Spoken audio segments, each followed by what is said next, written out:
কৃষ্ণ, রাধে রাধে। শ্রীমদ্ ভগবদ গীতা যথাযথ দ্বিতীয় অধ্যায়, শ্লোক 23।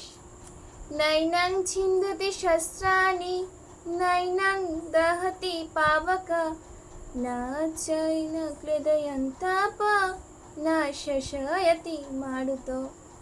অনুবাদ: আত্মাকে অস্ত্রের দ্বারা কাটা যায় না, আগুনের দ্বারা পোড়ানো যায় না, জলের দ্বারা ভিজানো যায় না এবং বায়ুর দ্বারা শুষ্ক করাও যায় না। এইভাবে কোনো তরবারি, কোনো আগ্নেয়াস্ত্র, পারমাণবিক অস্ত্র, যে কোনো অস্ত্রসমূহে আত্মাকে হত্যা করতে অক্ষম। যেহেতু এই আত্মা হচ্ছে পরমাত্মার অংশ সদৃশ, তাই সে নিত্য এবং তার ভগবানের বহিরঙ্গ শক্তি মায়ার দ্বারা আচ্ছাদিত হওয়ার প্রবণতা দেখা যায়। তার ফলে সে ভগবানের সান্নিধ্য থেকে বিচ্যুত হয়ে যায়।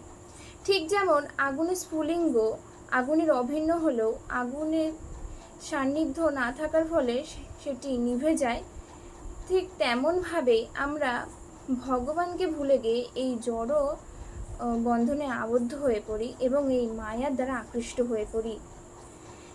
আমরা যদি শ্রীকৃষ্ণের শরণাগত হই তবে আমরা মায়া থেকে মুক্ত হতে পারবো এবং খুব সহজে তার ধাম, নিত্য ধাম ভগবত ধামে ফিরে যেতে পারবো। হরে কৃষ্ণ, রাধে রাধে, হরি বল।